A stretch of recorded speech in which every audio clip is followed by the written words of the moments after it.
Digital Nepal, digital सोच र यो डिजिटल टक सुनौ डिजिटल टक भन्ने हामीले आज यही क्षेत्रमा यो डिजिटल एरियामा नै अलि बढी दखल राख्नु हुने गेस्ट छ आज हामीसँग निलेशमान सिंह प्रधान र म यो डिजिटल टक पोडकास्टमा म हजुरलाई स्वागत गर्छु। नमस्ते Vikramji, thank you so much for having me. सबभन्दा पहिला चाहिँ मैले यो अब हामी जहाँसम्म लाग्छ मलाई म र तपाईँको करियर चाहिँ सँगसँगै सुरु भए जस्तो फिल हुन्छ, किनभने तपाईँले सुरु गरेको पनि 23-24 वर्ष भइसकेको छ होइन। र मेरो करियर पनि 1999बाट चाहिँ मैले आइएसपीबाट सुरु गर्दाखेरि त पछि अब यो डिजिटल वर्ल्डमै चाहिँ बढी व्यस्त भएँ, अव्यस्त भइ पनि रहेको छु। हजुरले यो जुन डिजिटल एरियामा छिर्नुभन्दा अगाडि जुन हुन्छ नि आफ्नो स्कुलिङ अनि त्यसपछि अनि कलेज कहाँबाट सुरु गर्नुभयो र कसरी चाहिँ यो डिजिटल वर्ल्डतिर चाहिँ तपाईँ आफ्नो करियर बनाउनु भयो, अहिले स्टिल अहिले पनि लागिराख्नु भएको छ। स्कुलिङ कहाँबाट भयो र कलेज कहाँबाट सुरु भयो र अनि यो प्रोफेसनल करियर चाहिँ कहाँबाट सुरु भयो, त्यहाँबाट सुरु गरौँ न हामी। हुन्छ, thank you Vikramji, I'm really fan of you है। हजुरले कसरी म्यानेज गर्नुहुन्छ यो अफिसदेखि लिएर एक्स्ट्रा यो पोडकास्टहरूदेखि लिएर, really need to learn from you as well. So मेरो आफ्नो पर्सनल ब्याकग्राउन्ड चाहिँ स्कुलिङ कलेजको हिसाबबाट हामीले चाहिँ म चाहिँ सिद्धार्थ मोनास्टरी स्कुलबाट पास आउट हो, 2049 सालको एसएलसी ब्याच। अनि त्यसपछि चाहिँ मैले आइएससी चाहिँ काठमाडौँ युनिभर्सिटीमा गरेँ। सो मेरो one of the major section of my education Kathmandu युनिभर्सिटीमा नै छ। आइएससी गरेँ मैले। आइएससी पछि नै मैले इन्जिनियरिङ पनि जोइन गरेँ। 1995मा जोइन गरेँ, 1999 पास आउट हो। काठमाडौँ युनिभर्सिटीको सेकेन्ड ब्याच आइएससी र इन्जिनियरिङको पनि सेकेन्ड ब्याच। 1999 पास आउट हो। ओके, इन्जिनियरिङ चाहिँ मेरो इन्जिनियरिङ त by the way mechanical engineering हो। सो त्यति बेलासम्म एजुकेसन राम्रै थियो र अनि आई ह्याड एन एस्पिरेसन कि म चाहिँ मास्टर्स पिएचडीसम्म गर्ने भन्ने पनि एस्पिरेसन चाहिँ थियो। तर क्लियरिटी चाहिँ मास्टर्स र अनि पिएचडी पनि यो सबै चाहिँ स्कलरमा नै गर्नुपर्छ भन्ने थियो। तर समहाउ अब अलिकति फिल्ड चेन्ज भयो। त्यति बेला मेरो इन्ट्रेस्ट चाहिँ मास्टर्स चाहिँ रिन्युएबल इनर्जी अथवा चाहिँ मेरो म्यानेजमेन्टमा नै थियो, जुनमा स्कलरसिप आउँछ त्यसमा चाहिँ गरिन्छ भन्ने जस्तो थियो। र तर त्यो स्कलरसिपहरूको लागि अरू एप्लिकेसन्सहरू बाहिर एप्लिकेसन्सहरू गर्ने बेलासम्ममा चाहिँ मलाई join the university on itself. Result final degree पनि नआउँदाखेरि पनि university took me as a lecturer. Kathmandu युनिभर्सिटीमा नै मैले इन्जिनियरिङको लागि चाहिँ 1 वर्ष जति पढाएँ थिएँ एज अ लेक्चरर धुलीखेलमा। अनि त्यसपछि मैले चाहिँ स्कलरसिपमा चाहिँ मास्टर्स गर्न चाहिँ इन्डिया गएँ। So Indian Institute of Technology रुड्कीबाट चाहिँ मैले एमबिए गरेँ। अनि एमबिए गरिसकेपछि चाहिँ मैले टाटा कन्सल्टेन्सी सर्भिसेस भनेर इन्डियामा नै जोइन गरेँ पढ्दै गर्दाखेरि नै। ठिक छ। एमबिए पढ्दै गर्दाखेरि नै मेरो फाइनल सेमेस्टर नसकिँदाखेरि नै क्याम्पस प्लेसमेन्टमा चाहिँ जब लाग्यो। त्यसपछि चाहिँ there was no looking back. अब पढ्दाखेरिको 2 वर्ष अनि त्यसपछि चाहिँ बाहिर नै भइयो अलिकति टाइम चाहिँ। टिसिएसमा मैले जोइन गरेँ 2002मा जोइन गरेँ। 4 वर्ष जति चाहिँ टिसिएसमा इन्डियामा मुम्बई, दिल्ली गुडगाउँमा काम गरेँ। प्लस उहाँ इम्प्लिमेन्ट गर्ने काम गरेर चाहिँ होलसेल ब्याङ्किङसँग रिलेटेड सर्भिसेसहरू थियो उहाँहरूको, त्यसमा चाहिँ काम गर्ने मौका पाएँ। 4 वर्ष जति काम गरिसकेपछि I moved out from TCS, join bank बहराइनमा चाहिँ मैले ताइब ब्याङ्कमा जोइन गरेँ। त्यहाँ चाहिँ मैले 6 वर्ष जति काम गरेँ, लामो समय। त्यहाँ चाहिँ मोर फ्रम अब ब्याङ्कको कोर सिस्टम्सहरू, अक्सिलरी सिस्टम्सहरू, ट्रेजरी प्लेटफर्म्स, ट्रेडिङ प्लेटफर्म्सहरू इम्प्लिमेन्ट गर्ने, डिजाइन गर्ने, अपरेसन्समा भनौँ मोर अफ टेक्नोलोजी अपरेसन्सको काम, इम्प्लिमेन्टेसन प्रोजेक्ट्सहरू इम्प्लिमेन्ट गर्ने चाहिँ लाग्यो। So after staying out for almost 10-11 years त्यसपछि चाहिँ अब सुरुदेखि नै बाहिरै बस्ने भन्ने चाहिँ थिएन। अदरवाइज अब त्यति बेलाका साथीहरू सबैजना युएस र अस्ट्रेलिया पुगिसकेका थिए। सो उतै गइन्थ्यो होला। र एक लेभलको चाहिँ अन्डरस्ट्यान्डिङ र एक्सपिरियन्स भइसकेपछि फर्किने भन्ने नै माइन्ड सेट नै थियो पहिलादेखि नै। अनि 2011मा चाहिँ म यता नेपालै फर्केँ।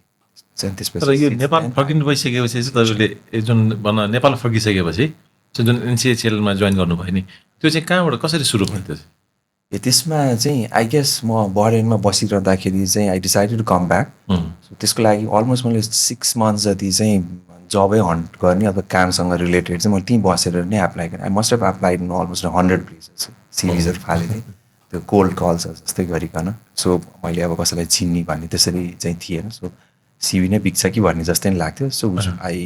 Letter on prove it right also.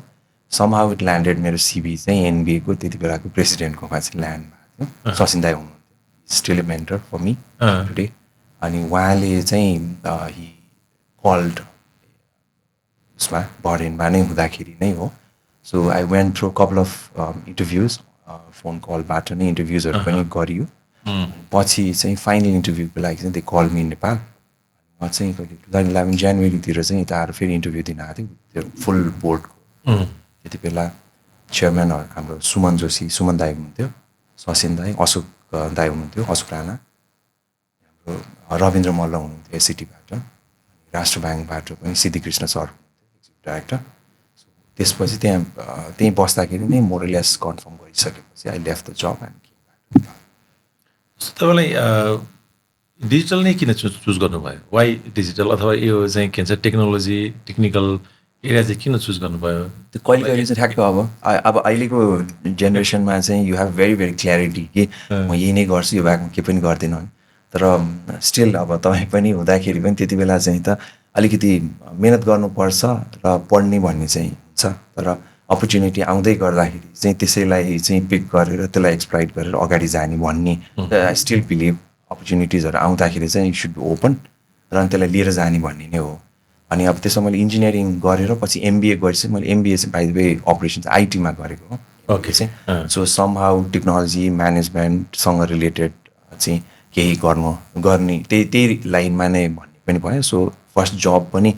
अब सेकेन्ड भनौँ युनिभर्सिटी पछिको चाहिँ टाटा कन्सल्टेन्सीमा लागिसकेपछि चाहिँ त्यो जुन सुरुको 4 years in TCS the kind of grilling that I went through भनौँ न. ठुलो ग्लोबल कम्पनी हो नि त. सो मान्छे पनि अथाह मान्छे, टिम पनि ठुलो, प्रोजेक्ट पनि अब भनौँ न tense of 50-100s of million डलरको प्रोजेक्ट्सहरू भइरहेको हुने ग्लोबल टिम्सहरूबाट गरिरहेको हुन्छ. सो त्यो एक्सपोजर र एक्सपिरियन्सले गर्दाखेरि चाहिँ समहाउ इन्क्लिनेसन पनि त्यतैतिर गयो. सो एजुकेसन वाइज पनि म्यानेजमेन्ट ब्याङ्किङ अलिकति र टेक्नोलोजी पनि त्यहीँबाट ग्रुमिङ भएर आएर सिकेको बेसिसबाट चाहिँ स्टिल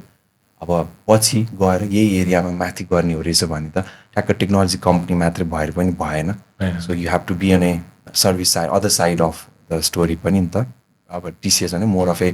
प्रोभाइडर जस्तो भयो. सो अब ब्याङ्कमा जाने बेलामा चाहिँ it's more of a service seeker customer जस्तो हिसाबबाट भयो नि त. स्टिल भ्यालु जेनेरेसन गरेर अगाडि जाने टाइपको भयो. सो त्यो चाहिँ लर्निङ काम गर्दै जाँदाखेरि सिक्दै गएको कुराले चाहिँ नेक्स्ट स्टेपमा चाहिँ कसरी भ्यालु एड गर्छ आफ्नो क्यारियर ग्रोथको हिसाबबाट पनि र त्यसैको बेसिसमा चाहिँ मैले what contribution can give it to the company जहाँ काम गरेको छु अथवा सकियो भने चाहिँ सोसाइटीलाई पनि गर्न सकिन्छ. त्यसले चाहिँ ड्राइभ हुने हो जस्तो लाग्छ. एन्ड द्याट्स वेयर अब त्यो म चाहिँ टेक्नोलोजीमा अथवा फिनटेक स्पेसिफिक भएर अथवा ब्याङ्किङ टेक्नोलोजी भन्छु म त अझ फिनटेक मात्रै भन्नु. त्यसमा चाहिँ अब सुरुदेखि लाग्दै जाँदाखेरि चाहिँ अब यसैभित्र छिरेर चाहिँ आइम इन्जोइङ. म अझ भन्न यता एनसिएचएल अथवा यता भन्न हामी प्रवेश गर्नुभन्दा अगाडि अझ तपाईँलाई के मलाई चाहिँ सोध्न मन लाग्यो भने जस्तो विदेशमा काम गरेर आइसकेपछि र नेपालमा जुन काम अब अहिले गरिरहनु भएको छ होइन, र के फरक हुँदो रहेछ त्यहाँ बाहिरको प्र्याक्टिस र हामी नेपालमा गर्दाखेरिको चाहिँ प्र्याक्टिसेसहरूमा? के अप्ठ्यारो, के सजिलो, के गाह्रो त्यस्तो चिज? मैले अब काम गर्दाखेरि त डिफ्रेन्ट एकदमै डिफ्रेन्ट एक्सपिरियन्स. इन्डियामा काम गर्ने भनेको अब सोसियल स्ट्रक्चर वाइज चाहिँ त्यति फरक छैन इन्डियाको र नेपालको. तर त्यहाँको work culture is completely different in the sense the कम्पिटेटिभनेस चाहिँ एक्सट्रिमली हाई. मान्छे धेरै हो नि त त्यहाँ त. सो त्यो अब बच्चाहरू यसो हेऱ्यो भने चाहिँ 8 क्लास पुगिनु भएको हुँदैन, उनीहरू 12 क्लास पास गरेपछि आइआइटीमा कसरी जाने अथवा चाहिँ कतै ब्याचलर्स भइरहेको छ भने चाहिँ आइएममा चाहिँ म्यानेजमेन्ट कसरी जब कसरी हासिल गर्ने भन्ने त्यो लेभलमा. अनि त्यो पाइसकेको वालाहरूको पनि नेक्स्ट मुभ चाहिँ माथि हायर पे प्याकेजेसमा अथवा राम्रो काममा कसरी त्यो sense of competitiveness extremely high. त्यो चाहिँ मान्छे नै धेरै भएको कारणले गर्दाखेरि नै हो जस्तो लाग्छ. अब अहिले उहाँलाई पे अफ पनि गरिरहेछ जस्तो लाग्छ इकोनोमी साइजको हिसाबबाट पनि सो त्यसले गर्दाखेरि मैले टिसिएसमा काम गर्दाखेरि चाहिँ मैले सिकेको चाहिँ त्यहाँनिर चाहिँ कम्पिटिसन चाहिँ आफ्नै कोवर्करदेखि लिएर कम्पनीको बिचमा अथवा प्रोजेक्टको बिचमाको कम्पिटिसन र त्यो एचिभ गर्नको लागि चाहिँ हार्डवर्क चाहिँ एक्सट्रिमली अब वर्ड गलत होला तर स्लगै गर्नु पऱ्यो भने पनि गर्नुपर्ने हुन्छ भन्ने किसिमको माइन्डसेट चाहिँ is what I gain from India काम गर्दाखेरि तर त्यो पनि मेरो चाहिँ तपाईँ इनिसियल क्यारियर हो नि त एमबिए पास आउट हुने बित्तिकै त्यो एक्सपेक्टेसन चाहिँ जतिसुकै माथि भए पनि रियालिटी कुड बी डिफ्रेन्ट नि त स्किल सेट्सहरू धेरै भइसक्यो हुँदैन so you have to work what is actually given र अनि त्यसरी अगाडि जानुपर्ने हुन्छ नि त सो तर अनि त्यो सँगसँगै चाहिँ हाम्रो यो बहरेनमा काम गर्दाखेरि चाहिँ त्यति बेला 2004-05 मैले स्टार्ट गरेँ हो त्यति बेला पनि मिडल इस्टमा चाहिँ यो टेक्नोलोजीसँग रिलेटेड ब्याङ्क्सहरूमा चाहिँ स्टिल म्यानुअल सेमी अटोमेटेड प्रोसेसेसहरूबाट बिस्तारै चाहिँ ठ्याक्क ट्रान्सफर्मेसनको फेजमा चाहिँ गइरहेको फेजमा परेको थिएँ म चाहिँ ठ्याक्क 2004-05 2011सम्मको फेजमा so I could actually see that transformation डिजिटाइजेसनमा अब इन्भेस्टमेन्ट ब्याङ्क मैले काम गर्दाखेरि गरेको चाहिँ त्यो टाइप ब्याङ्क भने चाहिँ इन्भेस्टमेन्ट ब्याङ्कको मोर अफ मोर इन्टु हाम्रो यो ब्रोकरेजको बिजनेसेसहरू पनि ट्रेडिङ गर्थ्यो so they had an access to 36वटा वर्ल्डको चाहिँ 36-38वटा वर्ल्डको ट्रेडिङ मार्केट्सहरूमा इक्विटी डेरिभेटिभ्सहरूमा ट्रेडिङ्सहरू गर्ने ट्रेजरीहरू गर्थ्यो प्राइभेट इक्विटिज रियल स्टेट्सहरूमा अनि रिटेलको चाहिँ साह्रै सानो मात्रै पोर्टफोलियोज थियो सो त्यो जुन रिटेल भन्दा पनि अब त्यो होलसेल ब्याङ्किङ प्राइभेट ब्याङ्किङ्सहरूसँग रिलेटेडकोमा चाहिँ टेक्नोलोजी त्यो हाई नेटवर्कहरूलाई सपोर्ट गर्दाखेरिको चाहिँ चाहिने सिस्टम्सहरू र अनि मोर अफ इन्टर्नल अटोमेसन्सहरूमा ट्रान्ज्याक्सन भयो अनि यो एसेट लायबिलिटी म्यानेजमेन्ट सिस्टम्सहरूको भयो रिस्क म्यानेजमेन्ट सिस्टम्सहरू भयो सो त्यो चाहिँ ट्रान्सफर्मेसन र त्यो सँगसँगै चाहिँ इभन त्यहाँनिर चाहिँ रेगुलेटरले चाहिँ धेरै त्यो ट्रान्सफर्मेसन्सहरू चाहिँ म्यान्डेट गरेको हुन्थ्यो भनौँ न त्यो स्टिल मेरो विचारमा चाहिँ इन्टरनेसनली चाहिँ रेगुलेटर्सहरूले नै बढी म्यान्डेट गर्ने हो जस्तो लाग्छ टेक्नोलोजी एडप्सनको लागि चाहिँ त्यस्तोमा चाहिँ देयर वे केसेस जहाँ चाहिँ इभन सेन्ट्रल ब्याङ्कले चाहिँ रिपोर्ट्सहरू माग्यो सपोज हाम्रोमा पनि ब्याङ्कले त राष्ट्र ब्याङ्कले चाहिँ रिपोर्ट्सहरू मागिरहेको हुन्छ नि त समहाउ अब अहिलेको यहाँ जेनरल हेऱ्यो भने ब्याङ्कले समहाउ दि म्यानेज एक्सेलसँग बनाउँछ यता बनाउँछ डेटा पुल गरेर बनाएर अनि राष्ट्र ब्याङ्कलाई चाहिँ सबमिट हुन्छ नि त सो बरेनमा चाहिँ देयर वाज अ म्यान्डेट यो चाहिँ उहाँहरूले बासल 2 इम्प्लिमेन्ट गर्दाखेरिको थियो त्यति बेला चाहिँ रिपोर्ट आउनुपर्छ and they have mandate that it has to be automated okay so त्यो सोर्समा सिबिएसमा नै तिम्रो सबै इन्फर्मेसन भएको हुनुपर्छ सिस्टम इम्प्लिमेन्ट भएको हुनु पऱ्यो पुल गरेर there has to be no manual intervention on the data उसको जे फर्मेटमा हो त्यो डेटा चाहिँ आएर सेन्ट्रल ब्याङ्कलाई बुझाउनु पऱ्यो सो त्यसले पनि lots of investment in technology were mandated थियो त्यति बेला सो त्यति बेला पनि मैले चाहिँ सिकेको चाहिँ अलिकति मोडर्न ट्रान्सफर्मेसनमा जाने अनि रेगुलेटरले म्यान्डेट कसरी गर्छ भन्ने किसिमको चाहिँ एक्सपिरियन्स चाहिँ फर्स्ट ह्यान्ड पाएको थिएँ अब त्यहाँ चाहिँ मेरो मोर अफ अ होलसेल रिटेलमा मैले खासै केही पनि गरेको थिएँ सिएसमा पनि मेरो more of A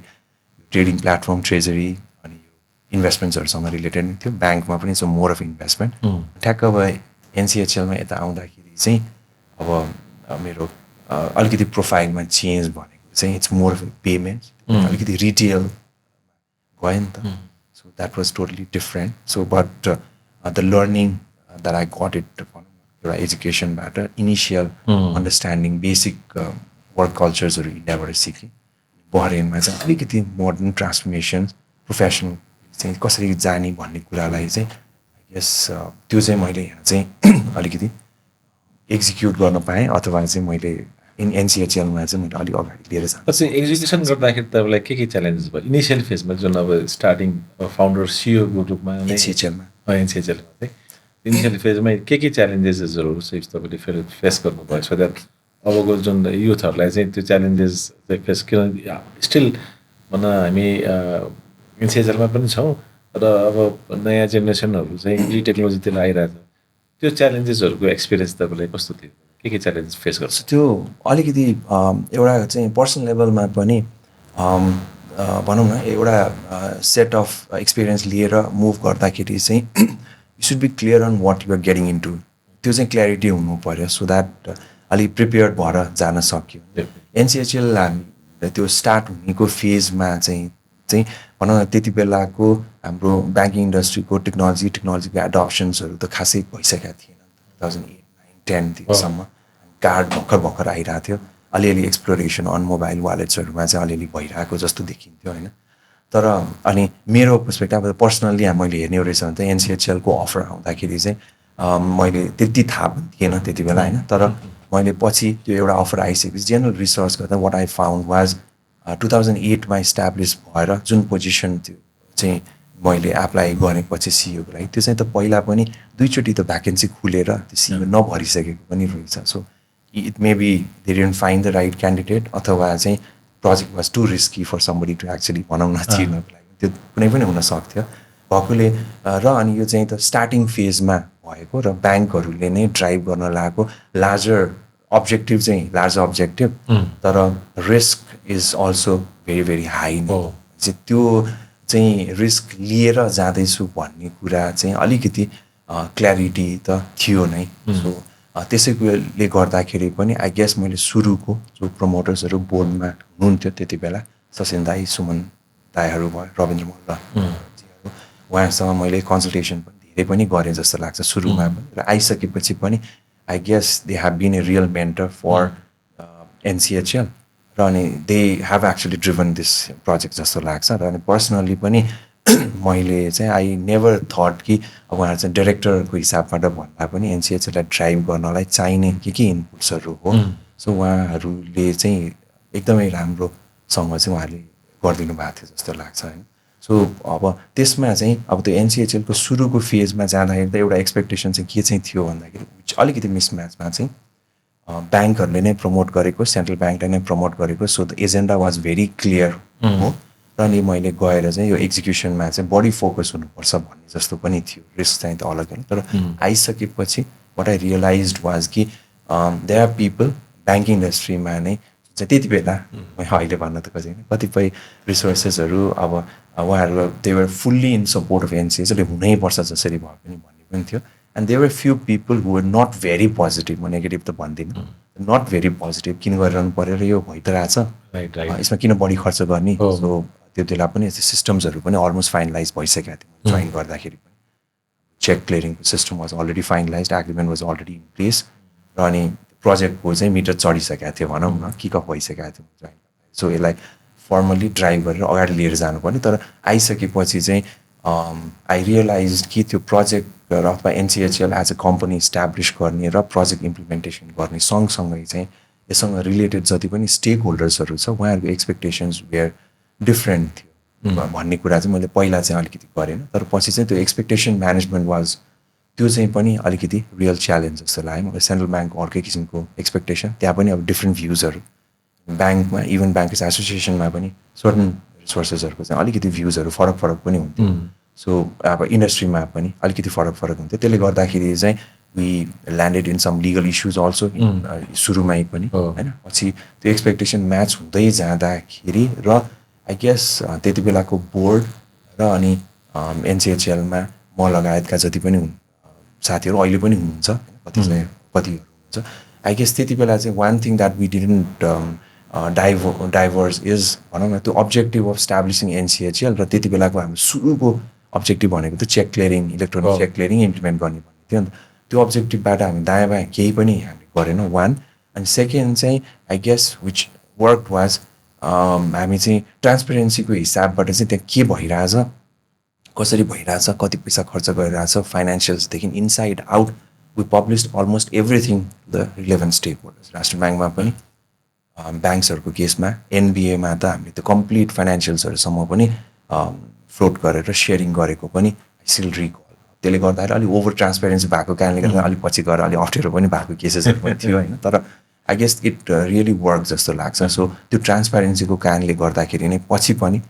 the people who were not very positive ones त्यो ट्रस्ट बिल्डअप एनसिएचएलको तर्फ र म्यानेजमेन्ट बोर्डको तर्फ भइसकेपछि चाहिँ I guess later on they were the one were basically promoting NCHL आज पनि हाम्रो कति चाहिँ पुरानो सरहरू उहाँहरू हुन्छ आज पनि एनसिएचएलको बारेमा उहाँहरूले सोध्नुहुन्छ हामीले गएर हामी अहिले पनि सोध्छौँ भन्छौँ यो इनिसियल फेजको च्यालेन्ज अनि expectation management was the major challenge more than त्यो ठ्याक्क टेक्नोलोजी नै इम्प्लिमेन्ट गर्ने। ठ्याक्कै मलाई त्यसमा टेक्नोलोजीमा चाहिँ के च्यालेन्जेस फेस गर्नुभयो टेक्नोलोजी वाइज चाहिँ? अब यता एडमिनिस्ट्रेटिभ वाइज त ठुलो च्यालेन्ज थियो, नेक्स्ट टेक्नोलोजी र अपरेसनमा चाहिँ अझ के टेक्नोलोजीको केसमा चाहिँ यस्तो हो। इनफ्याक्ट त्यो मात्रै होइन, अहिलेसम्म पनि एनसिएचएलले गरेको जुन त्यो नेसनल प्रोजेक्ट्सहरूको केसमा चाहिँ हामीले चाहिँ भनौँ न चेक क्लियरिङको सिस्टम छ। सो हामीले चाहिँ चोइस छैन। मैले मार्केटबाट चाहिँ त्यो पहिला नै अलिअलि काम गरेको मान्छेहरू चाहिँ म जम्मा गर्छु, अलिक पैसा बढी दिएर लिएर आउँछु अनि म काम गराउँछु भन्ने त्यो फ्लेक्सिबिलिटी अथवा चाहिँ त्यो चाहिँ हुँदैन होइन। त अब इलेक्ट्रोनिक चेक क्लियरिङको केसमा पनि सेम। इलेक्ट्रोनिक चेक त्यो भनेको त फर्स्ट टाइम आएर यहाँ इम्प्लिमेन्ट हुन लागिरहेको छ। सो हामीले त मान्छे पनि बिल्डअप गर्नुपर्ने छ, सो सिक्नु पनि पर्ने छ। त्यही टिमले नै सिकेर अनि उसले सिकेको बेसिसमा इम्प्लिमेन्ट गरेर अनि बल्ल बाँकी रहेको स्टेक होल्डर्सहरूलाई चाहिँ सिकाउँदै पनि लिएर जानु पर्छ। किनभने चाहिँ त्यो मान्छे र त्यो टेक्नोलोजी म्यानेज गर्ने रिसोर्सेसहरू टेक्निकल र टेक्नो फङ्सनल रोल बुझेको मान्छेहरू बिल्डअप गर्ने was a major challenge in टेक्नोलोजीको साइड। अदरवाइज अब कोर टेक्नोलोजी त त्यही हार्डवेयर सफ्टवेयर नेटवर्क अनि कुनै एउटा डेटाबेस हुने त्यो त्यसको पछि गएर स्केल अप हुन्छ भन्ने पनि छ। किन भन्दा यो त लार्जर स्केलमा जाने किसिमको इन्फ्रास्ट्रक्चर हो। तर लार्ज स्केलमा जाने भनेर एकैचोटि 5-7 वर्ष 10 वर्षको सिस्टम राखेर पनि भएन। त्यो ठ्याक्क अपडेट भइदिएन भने त त्यसै अब्सोल्युट भएर पनि जान्छ। सो त्यो टेक्नोलोजी चाहिँ कुन स्केलसम्मको लागि चाहिँ अहिले डे 1मा हामीले इम्प्लिमेन्ट गर्ने अनि बिस्तारै ग्रेजुअली त्यसलाई चाहिँ स्केल अप गर्न लिएर जाने त्यो एक्सप्यान्ड गर्न मिल्ने किसिमको आर्किटेक्चर्सहरू चाहिँ डिजाइन गर्नेमा पनि वाज ए मेजर च्यालेन्ज। तर त्यति बेला पनि आई गेस यो चाहिँ सुरुको प्रोजेक्ट पनि हाम्रो एनबिएले नै ओनरसिप लिएर ड्राइभ गरेको हो नि त यो एनसिएचएल भन्ने। त्यो भएकोले त्यति बेला पनि एनसिएचएलको टिम सँगसँगै चाहिँ प्यारलली एनबिएले चाहिँ सर्टन टेक्निकल कमिटिजहरू फङ्सनल बिजनेस कमिटिजहरू चाहिँ बनाइदिनु भएको were the experts in the industry. Still recall हाम्रो त्यति बेला अहिले रोशनजी, हाम्रो जीवन लिम्बू, अहिले लक्ष्मी सनराइजको हुनुहुन्थ्यो, उहाँहरू चाहिँ टेक्निकलको साइडबाट हुनुहुन्थ्यो। So they have also help A lot in सुरुको त्यो आर्किटेक्चरल डिजाइन्सहरूको केसमा चाहिँ गरिदिनु भएको थियो। अनि त्यो त्यसपछि चाहिँ त बिस्तारै रिसोर्सेसहरू पनि बिल्डअप पनि हुँदै गयो र अनि we trusted more on our technical partners beginning. अहिलेसम्म पनि वी स्टिल डु अरू प्रोजेक्ट्सहरूमा पनि। किनभने उहाँहरूले लिएर आएर अरू ठाउँमा पनि धेरै ठाउँमा इम्प्लिमेन्ट गरिसकेको छन् हुन्छ नि त उहाँहरूले। यहाँ नेपालको लागि चाहिँ उहाँहरूको लागि चाहिँ फर्स्ट टाइम होइन, हाम्रो लागि first time. So we trusted more on them. So उहाँहरूले सिकाउने गर्ने ह्यान्ड होल्डिङ गर्नेदेखि लिएर अनि हाम्रो रिसोर्सेसहरूलाई चाहिँ free hand in terms of technology systems implement गर्नेको केसमा चाहिँ उहाँहरूलाई सिकाउने र अनि त्यति बेला पनि हामीले इसिसी आइपिएस इम्प्लिमेन्ट गर्ने बेलामा पनि we never implemented as a project of NCHL. यो चाहिँ इन्डस्ट्री प्रोजेक्ट जस्तो गरिकन हाम्रो टिम पनि सिकोस् अनि ब्याङ्कको पनि हामीले सानो टिमहरू जस्तो टेक्निकल टिम भनेर बनायौँ। इभन टेस्टिङ गर्ने बेलामा पनि हामीले चाहिँ युएटीको टिम भनेर ब्याङ्कलाई पनि ट्रेनिङ जस्तो पनि हुन्छ भनेर टिम्सहरू चाहिँ मल्टिपल बनाएर चाहिँ उहाँहरूलाई पनि ट्रेनिङ गर्दै अनि जोइन्ट चाहिँ त्यो भनौँ न कोलाबोरेटिभ जोइन्ट सिकेको जस्तै गरिकन त्यसरी चाहिँ अगाडि लिएर गयो। सो रियल च्यालेन्ज टेक्निकल फ्रन्टमा चाहिँ कोर टेक्नोलोजीकोमा भन्दा पनि त्यो टेक्नोलोजी म्यानेजमेन्टसँग रिलेटेड रिसोर्सेस बिल्डअप गर्नेमा चाहिँ was a one of the major challenge इसिसीको बेलामा आइपिएस। र अनि अहिले पनि सिस्टम्सहरू ठुल्ठुलो सिस्टम्सहरू लगाउँदाखेरि चाहिँ हाम्रो लागि चाहिँ च्यालेन्ज चाहिँ मेन चाहिँ त्यो फ्युचर स्केलेबिलिटीको लागि चाहिँ रेडी गरेर आर्किटेक्चर बनाउनु पर्ने वान। सेकेन्ड चाहिँ त्यो सिस्टम चलाउनको लागि चाहिँ हाम्रो आफ्नो इन्टरनल रिसोर्सेसहरू र अनि अलिकति ब्याङ्कको रिसोर्सेसहरू पनि प्यारलली बिल्डअप गराइदिनु पर्ने जुन च्यालेन्ज छ त्यो चाहिँ। तर यसमा मलाई कस्तो फिल भइरहेको छ भने जस्तो लिडरसिप पोजिसन होइन, लिडरसिप पोजिसन भनेर ड्राइभिङ सिटमा हो नि त। ड्राइभिङ सिटमा बस्दाखेरि हामीले नट ओन्ली टेक्नोलोजीको मात्रै ड्राइभ नगरिकन लिडरले ड्राइभ गर्ने त ह्युमन रिसोर्स पनि हो नि त होइन। ह्युमन रिसोर्स त सबै एकै किसिमको हुँदैन, डिफ्रेन्ट नेचरको, डिफ्रेन्ट सोचको, डिफ्रेन्ट विचारको, डिफ्रेन्ट सोसाइटीबाट कास्टबाट आएको हुन्छ होइन। त्यो चिजलाई चाहिँ कसरी म्यानेज गर्नुभयो, त्यो च्यालेन्जलाई कसरी चाहिँ एड्रेस गर्नुभयो? त्यसमा चाहिँ I guess I am fortunate कि भन टचवुड होइन हाम्रो टिममा चाहिँ त्यो डाइभर्स भए पनि हामीले चाहिँ त्यो प्रोसेसमा नै जस्तो हाम्रो अब कतिपय केसेसहरूमा चाहिँ त्यो हाम्रो अलिकति रिक्रुटमेन्ट साइकल्सहरूको केसमा पनि त्यसले पनि ड्राइभ गर्छ जस्तो लाग्छ मलाई चाहिँ। जस्तो मेरो एनसिएचएलको जस्तो कल्चर छ त्यो कल्चरलाई मिल्ने किसिमको मान्छेहरू चाहिँ फिल्टर आउट भएर त्यो रिक्रुटमेन्टको प्रोसेसमा इन नहुने रहेछ भने चाहिँ त्यो एकदमैसँग चाहिँ हेटेरोजेनस टिम भयो भने पनि म्यानेज गर्नु पनि गाह्रो हुन्छ राइट सो त्यो भएकोले हामीले नर्मल्ली चाहिँ म चाहिँ नर्मल्ली मेरो टिममा हाम्रो टिममा हामीले मान्छेहरू सेलेक्ट गर्ने बेलामा चाहिँ त्यो जो मान्छे भित्र आउँछ उसको चाहिँ एकाडेमिक्सहरू त जेनरल अब स्किल सेट्सहरू त हेरिन्छ नै तर स्किल सेट भन्दा पनि उसको एटिट्युड कस्तो छ इज ए पोजिटिभ एटिट्युड भएको मान्छे इन टर्म्स अफ भनौँ न कम्पनीलाई हेर्ने तरिका अथवा अगाडिको अरू कलिग्सहरूलाई मान्छेलाई कसरी उसले हेर्छ भने त्यो अनि नयाँ टेक्नोलोजी त सिकिरहनुपर्छ चाहिँ लर्निङ एटिट्युड पनि हुनु पऱ्यो चाहिँ त्यो एटिट्युड इज मोर इम्पोर्टेन्ट भएकोले अलिकति एनसिएचएल अनि वान मोर थिङ इज एनसिएचएलको जति पनि प्रोजेक्ट्सहरू हुन्छ इट्स लाइक नर्मल प्राइभेट फिनटेक्सहरूले गर्ने जस्तो गऱ्यो 3 महिना 4 महिनामा चाहिँ सक्यो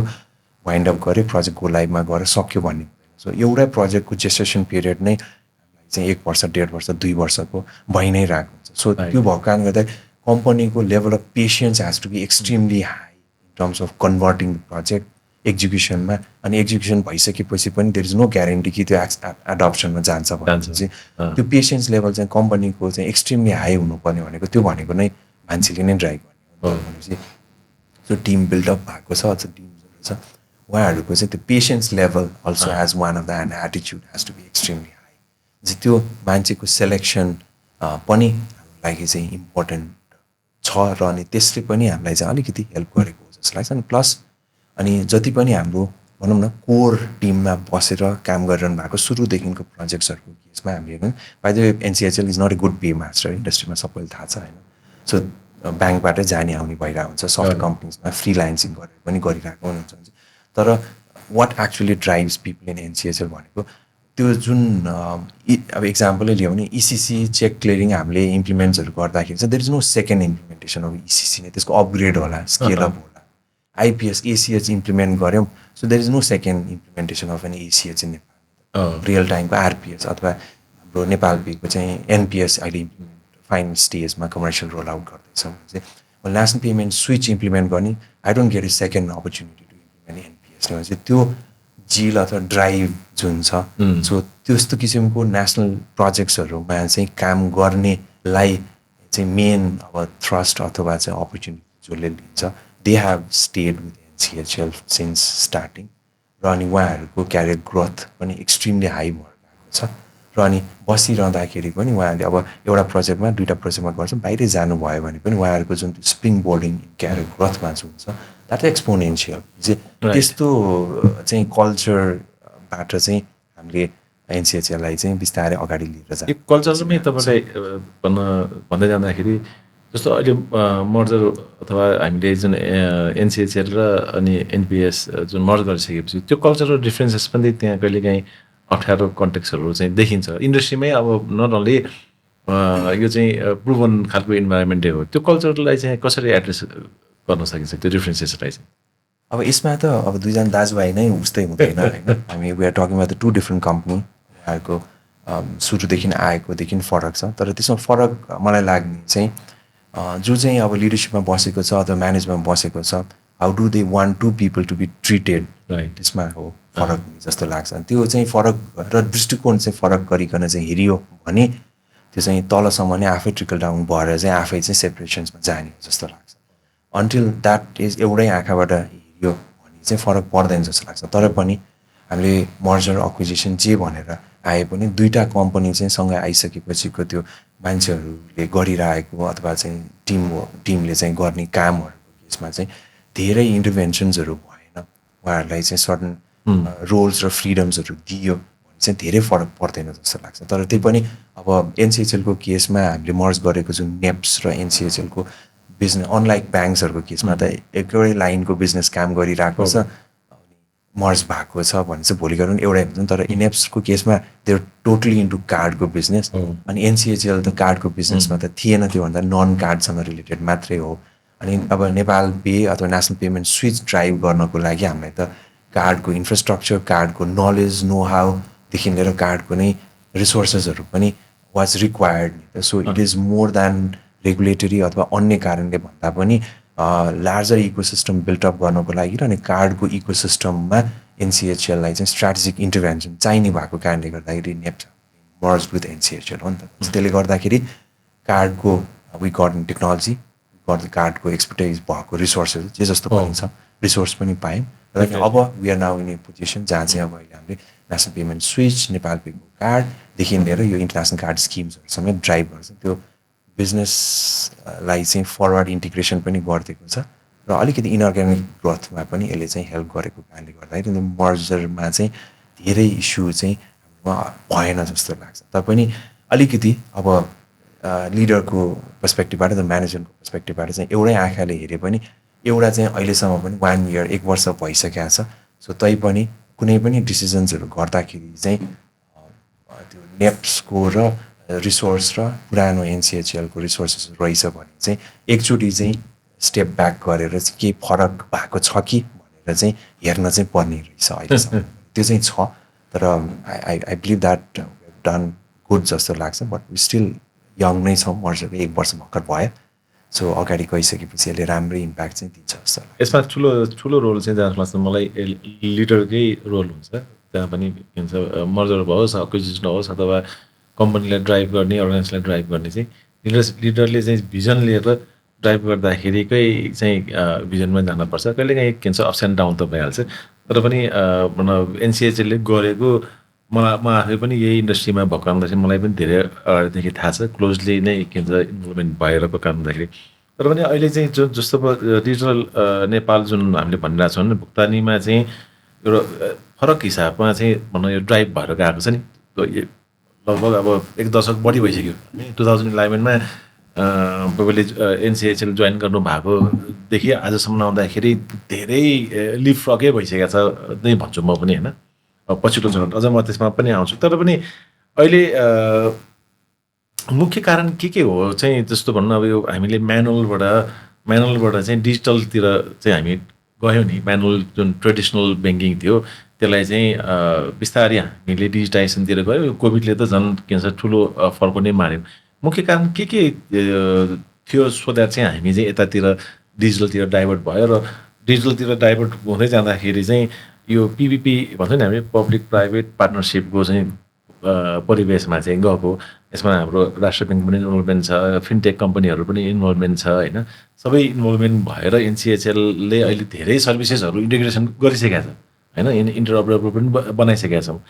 के देख्नुहुन्छ के कारणले गर्दाखेरि चाहिँ तपाईँले यो यति चाँडै नै के छ हामी यो डिजिटलतिर चाहिँ लाग्यौँ र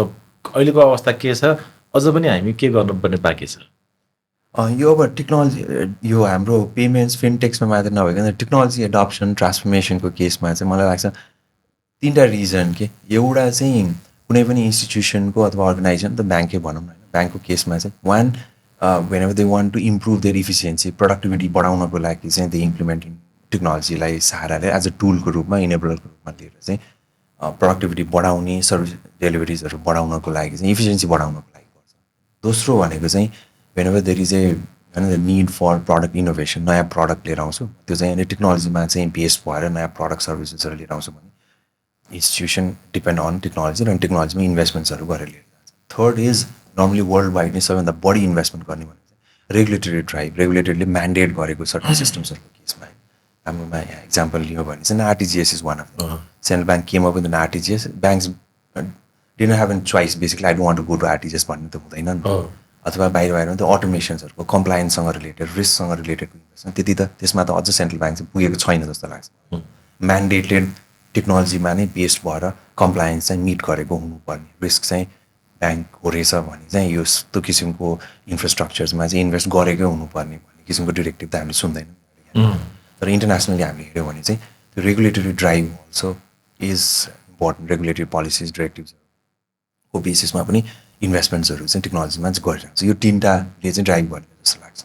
वेन वी स्टार्ट इन 2008-09को केसमा चाहिँ I guess the first one हाम्रो त्यति बेलासम्म पनि यो चेकसँग रिलेटेड क्लियरिङ सर्भिसेसहरू भनेको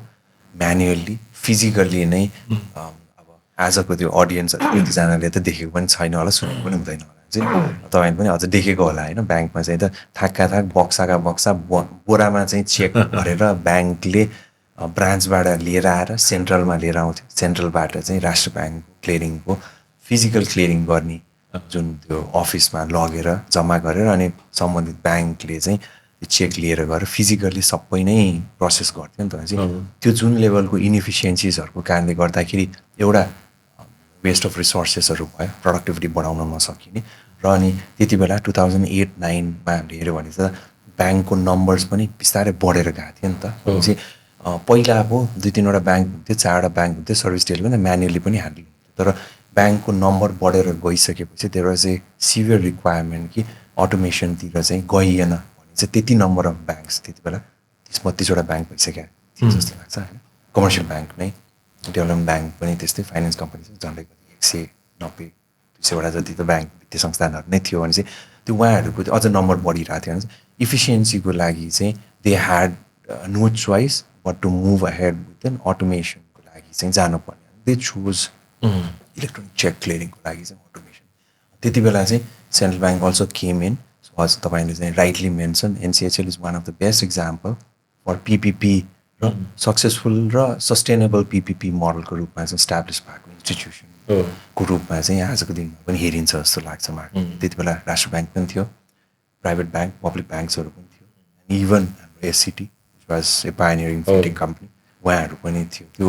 आइडिएसन गरेर आज पनि कुनै त्यस्तो किसिमको संस्था हामीले जन्माउनु पऱ्यो भने चाहिँ ब्याङ्क सेन्ट्रल ब्याङ्क प्राइभेट इन्टिटीसम्म पनि भएको संस्था जन्माउनु पऱ्यो भने रिलक्टेन्सी छ त्यो अलमोस्ट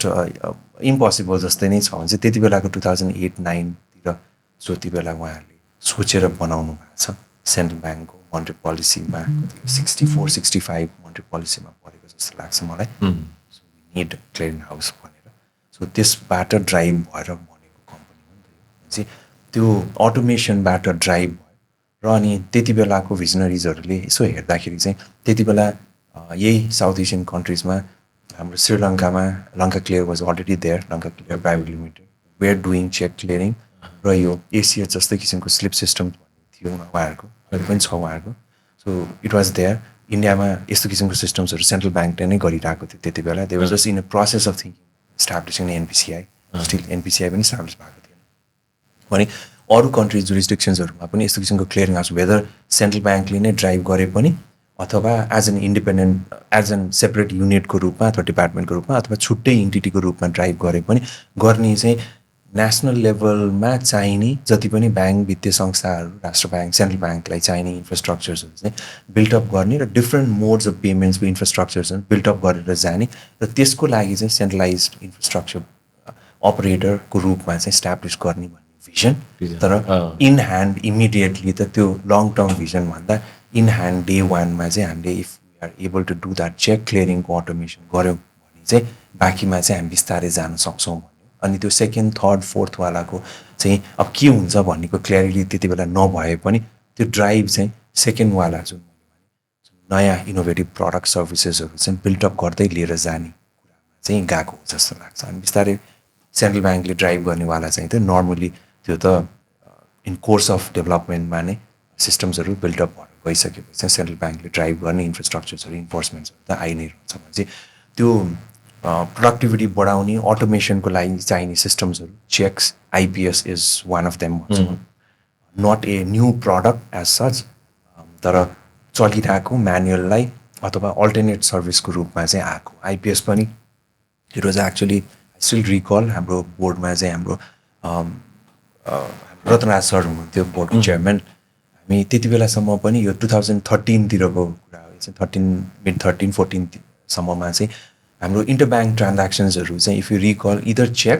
अथवा चाहिँ हामीले इभन डोमेस्टिक ट्रान्ज्याक्सनको लागि पनि हामीले स्विफ्टबाट ट्रान्ज्याक्सन्सहरू as international swift is main for international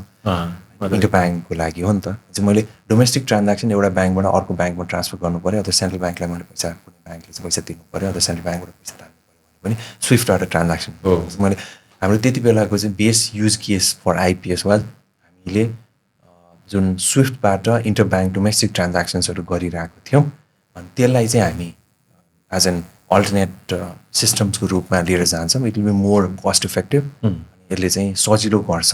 र अनि लार्ज भ्यालु पेमेन्ट्सहरू सँगसँगै चाहिँ हामीले बल्कमा गरिने ट्रान्ज्याक्सन्सहरू चाहिँ हामी आइपिएस लिएर आउँछौँ त एनसिएचएलको मेन भूमिका भनेको पिएसओ होइन पेमेन्ट सर्भिस अपरेटर अनि यो आइपिएस करेन्ट आइपिएस चाहिँ फेरि यता अलिकतिको IPS and connect app is totally different त्यसको 2014सम्म आउँदाखेरि चाहिँ हामीले आइपिएस भनेको इट्स एन बाहिर चाहिँ त्यसलाई सिस्टममा चाहिँ एसिएच भनेर चिन्छ अटोमेटिक क्लियरिङ हाउस भनेर त्यसले बेसिकली चाहिँ बल्क ट्रान्ज्याक्सन्सहरू स्यालेरी पुस गर्ने एसिएच चाहिँ भनिन्छ बाहिर सिस्टमको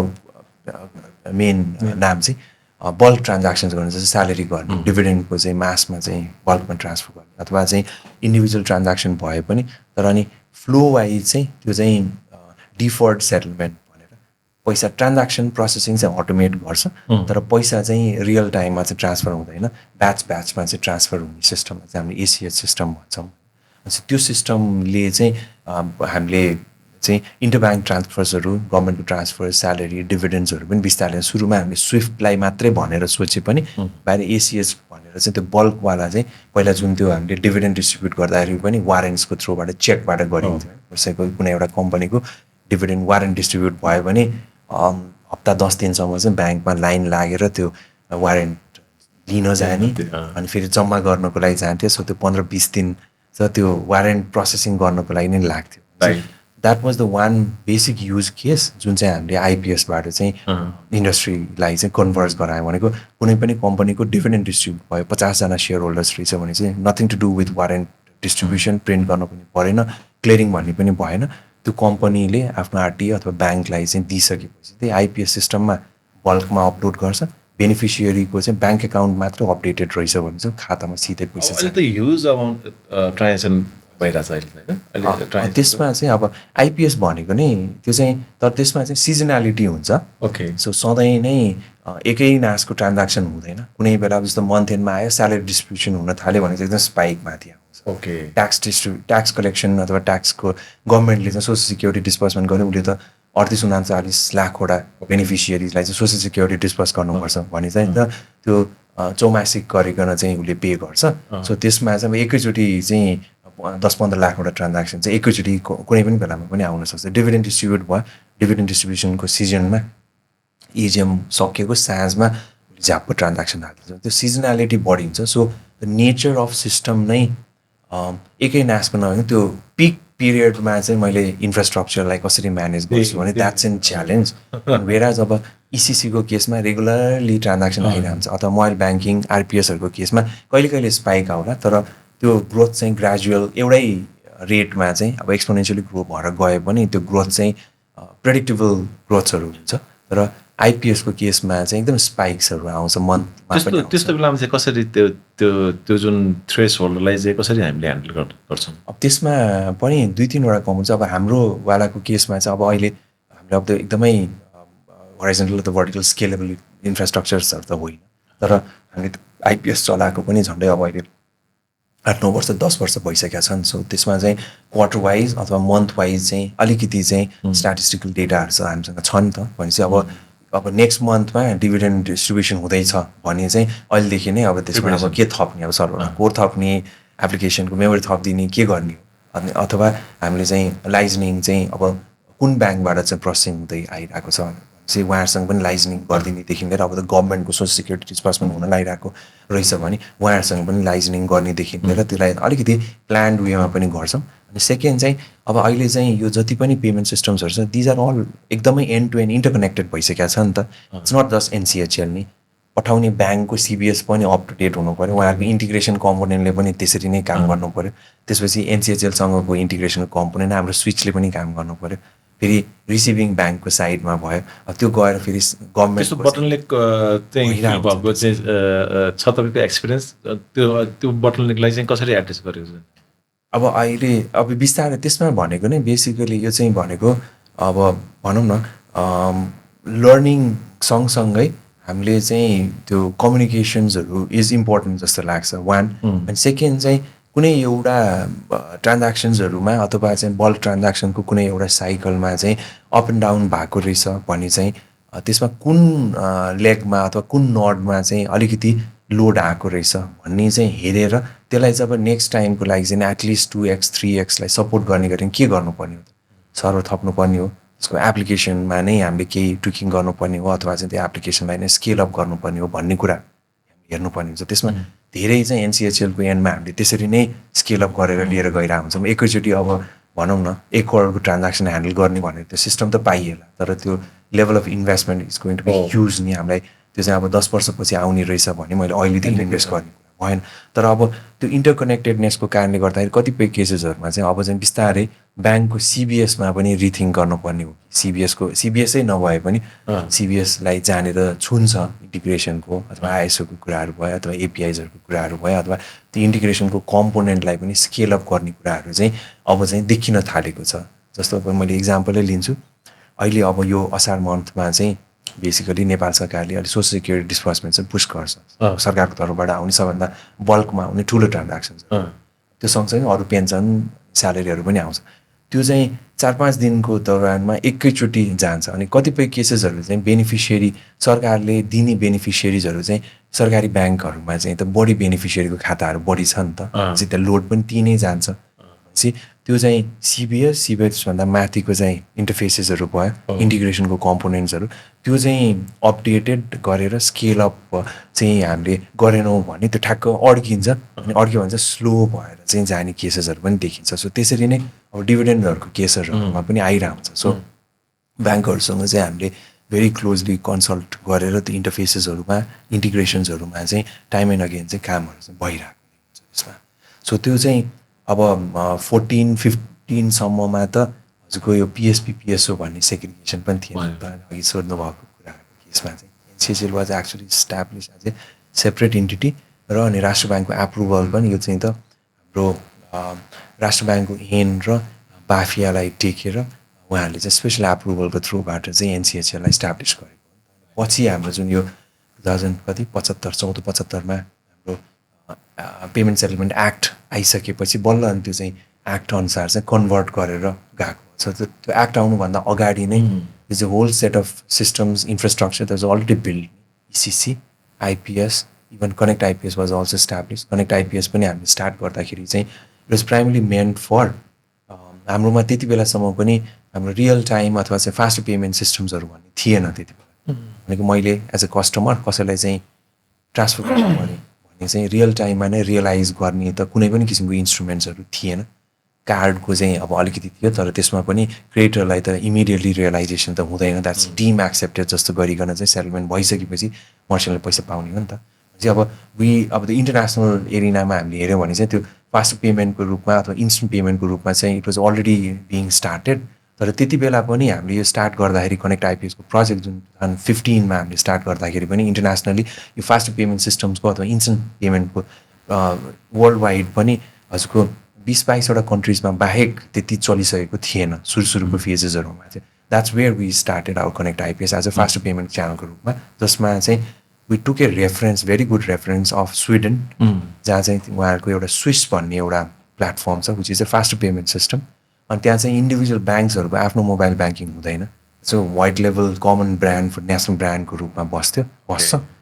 still one of the most popular app हो, जसको चाहिँ एप वेब गेटवे भन्दा पनि एप र वेब्सहरू अनि इन्टरकनेक्टेड विथ द ब्याङ्क्स अनि जेनरल पब्लिकले दे जस्ट युज स्विच अनि integrate with the bank account link गरेर त्यस्तो किसिमको रेफरेन्सेसहरू र अनि most of the instant payment सिस्टम्सहरू चाहिँ त्यसरी नै काम गर्थ्यो। अनि त्यति बेलासम्म पनि हामीसँग चाहिँ त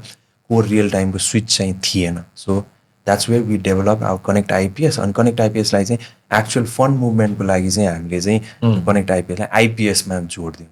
सो त्यो फन्ड मुभमेन्ट एउटा ब्याङ्कबाट अर्को ब्याङ्कमा जाने राष्ट्र ब्याङ्कको सेटलमेन्ट चाहिँ हाम्रो सुरुमा चाहिँ आइपिएसबाट जान्थ्यो त्यो। And that's why the name came as an connect IPS के। सो त्यसमा चाहिँ कस्टमरलाई दिनुपर्ने इन्स्ट्रुमेन्ट जुन थियो app web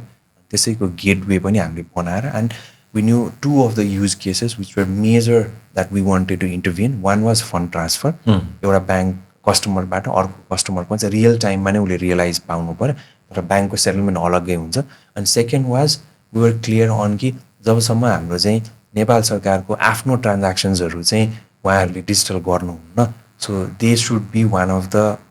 early adopters in digital पेमेन्ट्समा। अनि त्यो कनेक्ट आइपिएसबाट चाहिँ नेपाल सरकारको चाहिँ हामीले रेभेन्यू पेमेन्टलाई पनि इनेबल गर्नुपर्छ भनेर हामीले कनेक्ट आइपिएस स्टार्ट गर्दाखेरि one use case that we went live was P2P fund transfer, second was गभर्मेन्टको रेभेन्यू पेमेन्ट। तर यहाँ कुरा डिस्कसन के पनि आइरहेको छ भने वाइ एनसिएचएलले चाहिँ पिएसपीको चाहिँ काम गरिरहेछ भन्ने खालको कुरा पनि आइरहेको थियो कि सो यसमा चाहिँ दुईवटा कुरा, एउटा चाहिँ हामीले अन्डरस्ट्यान्डिङ गर्नुपर्ने चाहिँ अब पिएसपी पिएसओ के गर्न पाउँछ पाउँदैन भन्ने कुरा चाहिँ I guess we should be leaving it to the central bank होइन, त्यो कसरी सेग्रिगेट गर्ने। तर हाम्रो अन्डरस्ट्यान्डिङ जेनरल अन्डरस्ट्यान्डिङ केसमा चाहिँ एउटा चाहिँ त देयर आर सर्टन इन्स्ट्रुमेन्ट्स अथवा इन्फ्रास्ट्रक्चर्सहरू जुन चाहिँ त्यो हाम्रो सेटलमेन्ट पेमेन्ट सेटलमेन्ट ल आउनुभन्दा अगाडिदेखि चलिरहेको सिस्टम्सहरू जसले चाहिँ मार्केटमा र इकोसिस्टममा मेजर इन्टरभेन्सन गरिसकेका छ र अनि त्यसले चाहिँ भनौँ न एक लेभलको गभर्मेन्टको जेनरल पब्लिकको अनि डिफ्रेन्ट इकोसिस्टम जस्तो अब क्यापिटल मार्केट इन्सुरेन्सदेखि लिएर गरिसकेको इन्फ्रास्ट्रक्चर्सहरूलाई चाहिँ how do you tackle that one. Second is ल आइसकेपछि र अनि बाई ल पनि अपडेट भइसकेपछि पनि हाम्रो अन्डरस्ट्यान्डिङ पिएसपी र पिएसओको बेसिक सेग्रिगेसन हुन त दुइटैमा चाहिँ त सिस्टम वाइज एकदमै टेक्निकल्ली हामीले हेर्न गयौँ भने चाहिँ there is hardly no difference. तर प्रोसेस वाइज अथवा चाहिँ बाई ल हामीले त्यो अब जुन एक्ट आएको छ त्यसको चाहिँ जिस्ट हामीले हेऱ्यौँ भने चाहिँ basic difference between PSP and PSO चाहिँ PSO is more of a infrastructure provider, doesn't own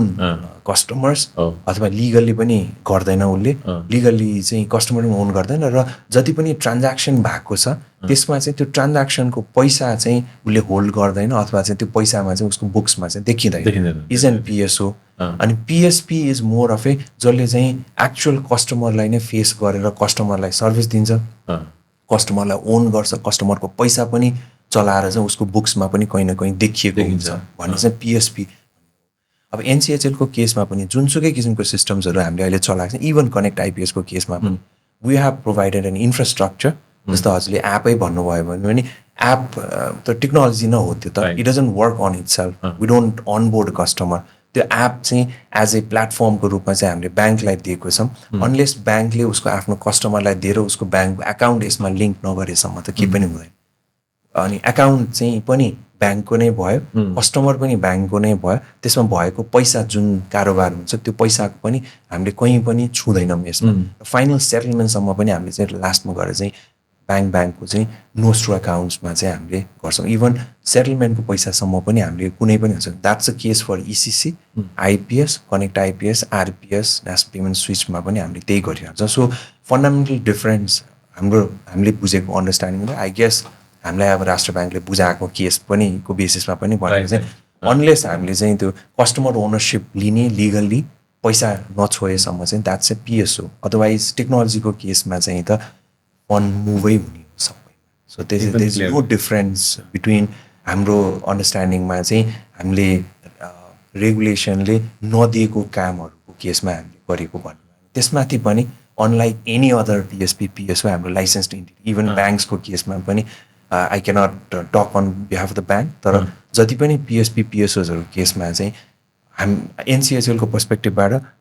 पिएसओको licence लिइसकेपछि पनि हामीले कुनै पनि किसिमको नयाँ इन्स्ट्रुमेन्ट अथवा नयाँ सिस्टम्सहरू लिएर आउँछौँ भने त्यो सिस्टमको पनि हामीले सेपरेटली इन्स्ट्रुमेन्ट वाइज हामीले राष्ट्र ब्याङ्कमा चाहिँ एप्रुभल लिएर नै गरेर आउँछ। So we take an approval of NCHL as an PSO भए पनि इसिसीको सेपरेट एप्रुभल, आइपिएसको छुट्टै एप्रुभल, कनेक्ट आइपिएसको छुट्टै एप्रुभल, कर्पोरेट पेको छुट्टै एप्रुभल, आरपिएसको छुट्टै एप्रुभल। त्यो एप्रुभलमा पनि फेरि हामीले के चाहिँ गर्छौँ भन्दाखेरि since we are driving national payment भनौँ न नेसनल इन्फ्रास्ट्रक्चर ड्राइभ गरिरहेको छौँ नि त, त्यो खालि कुनै एउटा एनसिएचएलको संस्थाले चलाएको सिस्टम मात्रै त होइन, भोलि गएर केही तलमाथि भयो अथवा कसले यसमा अनबोर्ड गर्न पाउने नपाउने, एक्सेस कसरी पाउने होइन, मेम्बरसिपको चाहिँ फन्डामेन्टल के हो भन्ने कुराहरू पनि त चाहियो नि त। प्राइभेट इन्टिटिजहरूले त्यो नगर्दा पनि फरक परेन, तर एनसिएचएलले के गर्छ त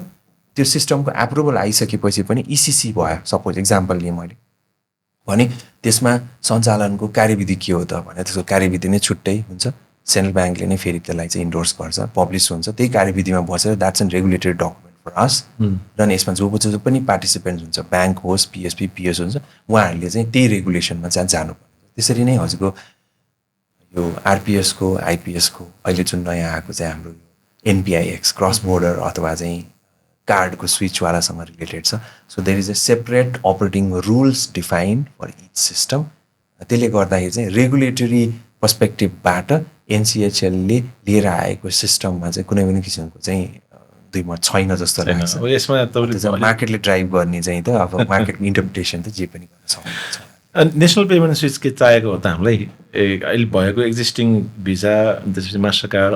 अरू पनि छ नि त अलरेडी इन्डस्ट्रीमा हामीसँग थियो होइन डोमेस्टिक कार्डको स्किम नै हामीलाई किन चाहियो The schema, National Payment Switch is not only card,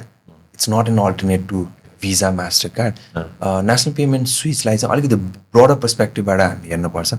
So Central Bank को view उहाँहरूको policy direction र अनि NCHA ले अहिले गर्न खोजेको पनि National Payment Switch चाहिँ retail payments-हरु जति पनि हुन्छ देशभित्र त्यसको चाहिँ कुनै न कुनै वेबाट चाहिँ हाम्रो National Payment Switch-बाट चाहिँ प्रोसेसिङ अथवा चाहिँ राउटिङ अथवा सेटलमेन्ट वान अर मल्टिपल सबै कुनै कुनै इन्स्ट्रुमेन्ट्सहरूमा हुन नसक्ला अथवा कतिपय सिस्टम्सहरू त इन्टरनेसनल सिस्टम्सहरू पनि छ अथवा यहीँ भएका अरू प्राइभेट एन्टिटिजहरूले पनि ड्राइभ पनि गरिरहेको भएको जति सबै त भएन तर भिजिबिलिटीको पर्सपेक्टिभबाट कन्ट्रोलको पर्सपेक्टिभबाट र risk mitigation in a larger national लेभलको चाहिँ पेमेन्ट सिस्टम्सहरू जति पनि अहिले ड्राइभ भएर गइरहेको छ त्यसको मिटिगेसन्सको हिसाबबाट पनि हामीले नेसनल पेमेन्ट स्विचबाट चाहिँ कुनै पनि किसिमको नन कार्ड भन्ने बित्तिकै इन्क्लुडिङ मोबाइल अकाउन्ट लिङ्क्ड इन्स्ट्रुमेन्ट्सहरू अथवा चाहिँ स्टोर्ड भ्यालु इन्स्ट्रुमेन्ट्सहरू अथवा अक्वायरिङको साइडमा पनि हाम्रो क्युआर अथवा चाहिँ कुनै पनि किसिमको अरू अक्वायरिङ इन्स्ट्रुमेन्ट्सहरू रहेछ भने चाहिँ त्यसको कुनै पनि किसिमको ट्रान्ज्याक्सन्सहरू हुन्छ भने चाहिँ it has to be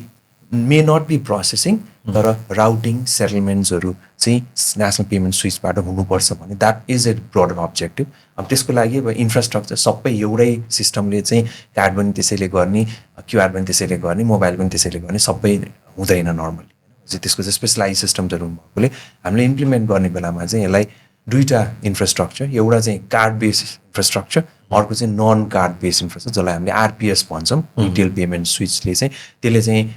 account linked अनि स्टोर्ड भ्यालु क्युआरदेखि लिएर जति पनि प्रोसेस इन्क्लुडिङ इन्टरनेसनल ट्रान्ज्याक्सन्सहरूको केसमा पनि नन कार्ड रहेछ भने चाहिँ हामीले रिटेल पेमेन्ट स्विचबाट प्रोसेसिङ गर्ने अनि कार्डसँग रिलेटेड इन्फ्रास्ट्रक्चर रहेछ त्यो चाहिँ अब नेपालभित्र नै इस्यु भएको अक्वायरिङ भएको कुनै पनि नेचरको ट्रान्ज्याक्सन इन्क्लुडिङ इन्टरनेसनल कार्ड स्किम्सहरू पनि रहेछ भने चाहिँ त्यो चाहिँ राउटिङ र सेटलमेन्ट चाहिँ हामीले एनसिएस भन्छौँ national card switch national card switch र आरपिएस मिलेर चाहिँ हाम्रो national payment switch as a concept हो अनि त्यो कार्ड स्विच चाहिँ राउटिङ सेटलमेन्ट्सहरूको लागि चाहिँ गर्ने हो so how it works is अब अगाडि गएर हामीले अब यसले चाहिँ भिजा मास्टर कार्ड भएको कारणले गर्दाखेरि हामीलाई चाहिँ अब यसमा चाहिँ हामीले कम्पेयर गर्छ नेपाल पेसँग कम्पेयर गर्नुपर्ने चाहिँ नेपाल पे कार्ड पनि एज अ डोमेस्टिक स्किमको रूपमा हुँदैछ त्यो चाहिने कि नचाहिने भन्ने पनि सक्छ यसलाई चाहिँ अलिकति हामीले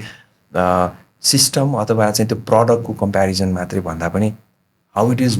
गोइङ ग्लोबल्ली अनि इन्टरनेसनल सिनारियोमा चाहिँ अहिलेको पेमेन्ट सिस्टम्सहरू कसरी मुभ भइरहेछ भन्नेले पनि यसले ड्राइभ गर्छ जस्तो लाग्छ संसारभरि नै वान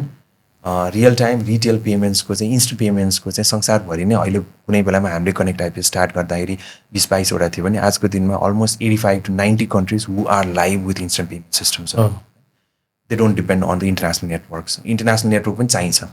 तैपनि अनि कार्डको केसमा पनि सिमिलरली संसारभरि नै बिस्तारै ड्राइभ चाहिँ although we need international card schemes हैन हाम्रो कार्ड इन्टरनेसनल पेमेन्ट्सहरूको लागि अथवा एक्सेप्टेन्सहरूको लागि चाहिने भयो भने आफ्नै देशको आफ्नै कार्ड स्किम्सहरू पनि हुनुपर्छ for and one for geopolitical रिस्कको हिसाबबाट second is independence third is cost फ्याक्टरलाई मिनिमाइज गर्नलाई and last one is data लोकलाइजेसनको लागि पनि हामीलाई चाहिन्छ भन्ने किसिमको त्यो सेन्टिमेन्ट चाहिँ संसारभरि नै गइरहेको छ that's what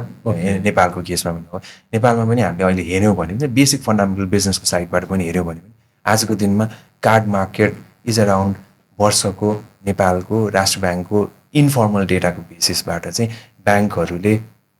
international card scheme चलाएको बापतमा आउटगोइङ क्यास इज अराउन्ड 2 अरब जतिको चाहिँ